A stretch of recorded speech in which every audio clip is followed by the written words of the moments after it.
Olá, queridos, graça e paz da parte do nosso Senhor e Salvador Jesus Cristo. Eu me chamo Everaldo Silva. Seja muito bem-vindo a esse canal. Nesse vídeo falaremos sobre a convocação anual para todos os judeus, o grande dia, o dia da expiação, chamado e conhecido como Yom Kippur. Mas se você não é inscrito no canal, aproveita aí este momento aqui embaixo. Já vai se inscrevendo, dando aquele joinha, compartilhando para que vidas sejam alcançadas e edificadas pela palavra do nosso Senhor e Salvador Jesus Cristo.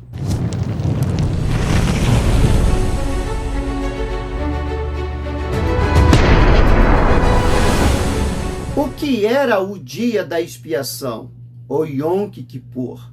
O dia da expiação era a data mais importante do calendário dos israelitas no Antigo Testamento. Esse era o dia em que a expiação anual pelos pecados do povo de Israel era feita, tanto corporativa quanto individualmente.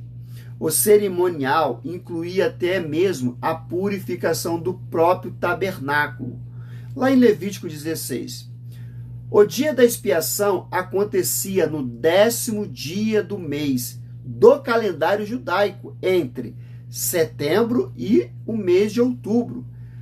Ainda hoje, o dia da expiação é uma data sagrada para o judaísmo e é conhecida como Yom Kippur. Mas a sua observância atualmente ocorre de forma bem diferente daqueles que ocorria nos tempos antigos.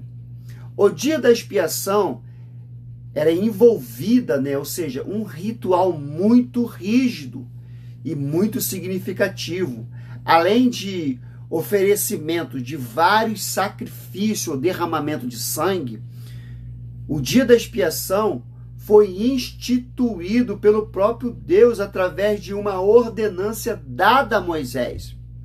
A Bíblia relata que isso aconteceu depois que os 2 filhos de Arão morreram ao se apresentar diante de Deus de uma forma inerrante e inadequada. Levítico 16:1.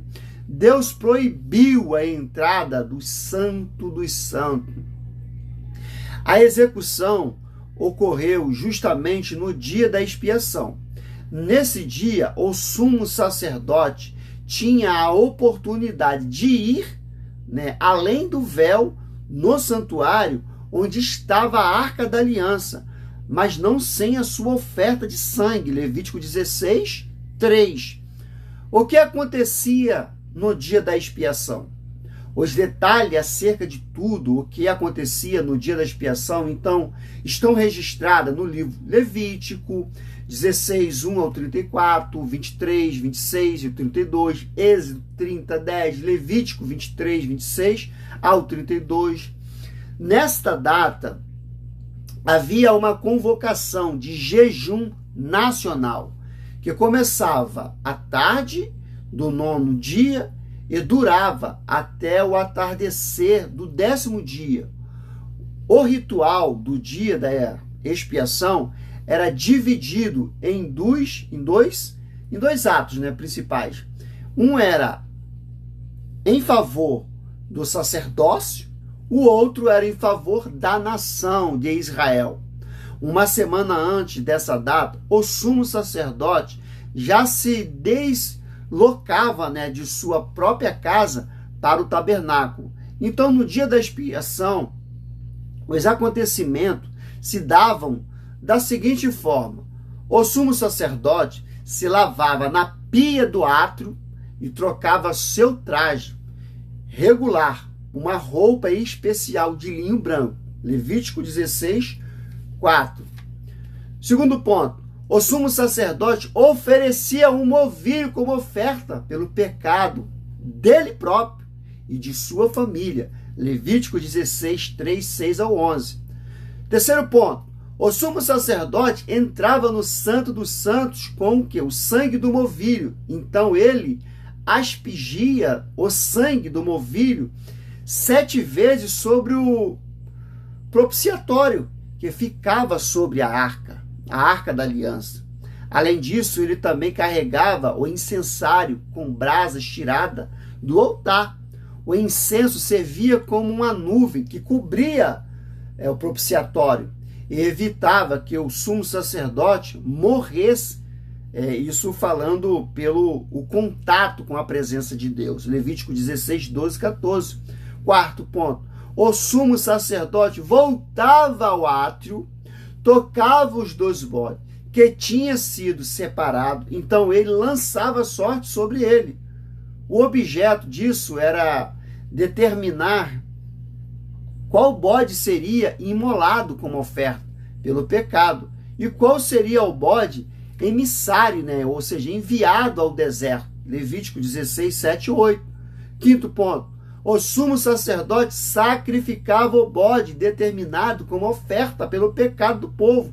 Em seguida, ele entrava mais uma vez no Santo do Santo e aspergia o sangue sobre o propiciatório. Depois ele saía para o lugar santo e também asperjava com o sangue. Levítico 15, 17 e Êxodo 30, versículo 10.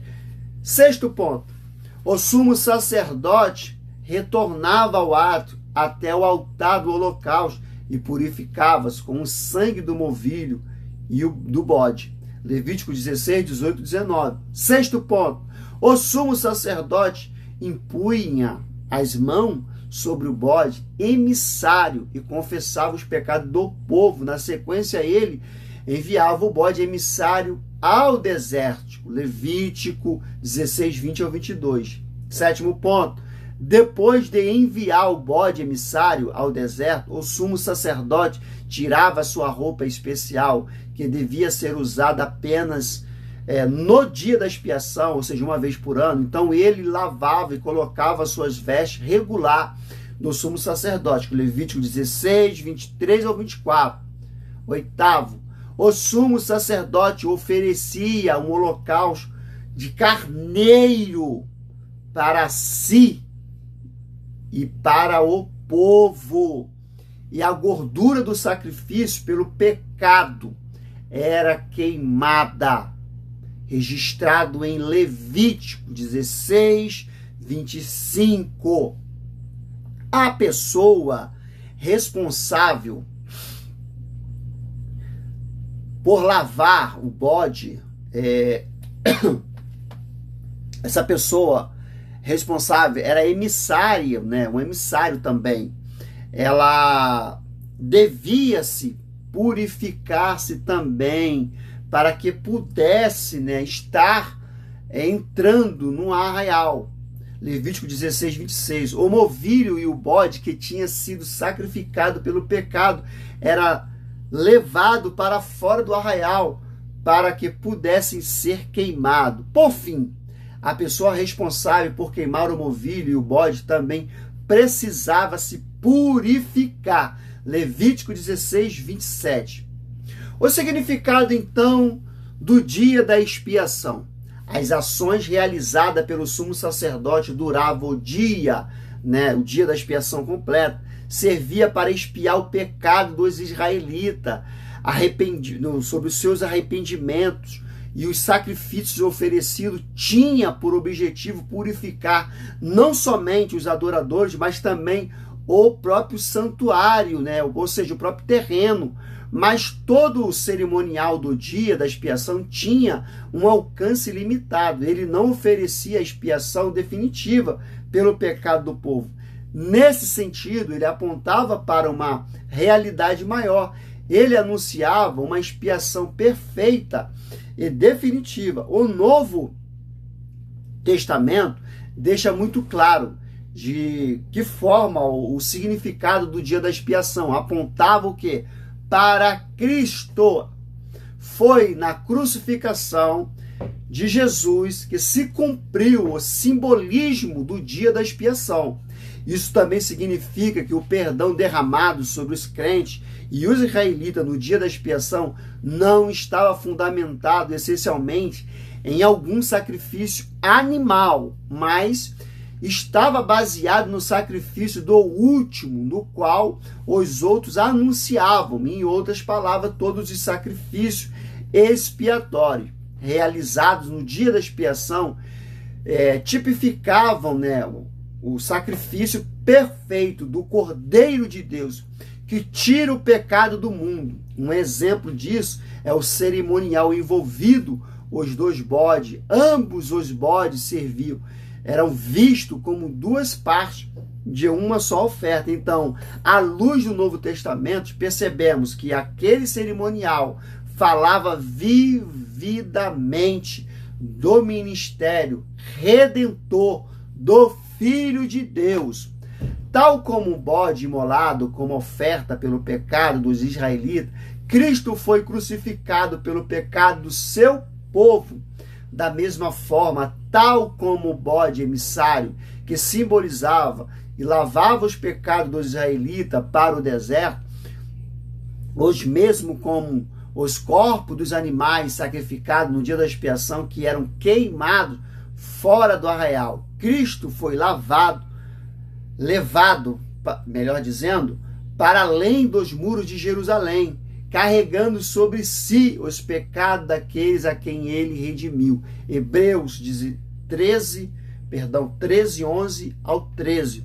O Novo Testamento também nos diz que o sumo sacerdote que estava no santuário, no terreno, prefigurava Cristo, que entrou no santuário celestial. Mas, diferentemente dos sumos sacerdotes de Israel, Cristo não entrou no santuário por sangue de bode ou novilho. Ele entrou no santuário celestial pelo seu próprio sangue. Hebreus 9, 12. Além disso, sua entrada no santuário foi permanente, não apenas durante um único dia, uma vez por ano. Não. Por fim, no dia da expiação, somente o sumo sacerdote podia entrar no Santo dos Santos e se achegar diante do propiciatório que cobria a arca da aliança. Era o símbolo máximo da presença de Deus no meio do seu povo. Era a representação do trono de Deus na terra. Mas a partir do verdadeiro dia da expiação, que cedeu no Calvário, Cristo abriu o acesso ao Santo dos Santos de uma vez por toda. Agora os remidos podem se achegar confiantes diante da presença de Deus.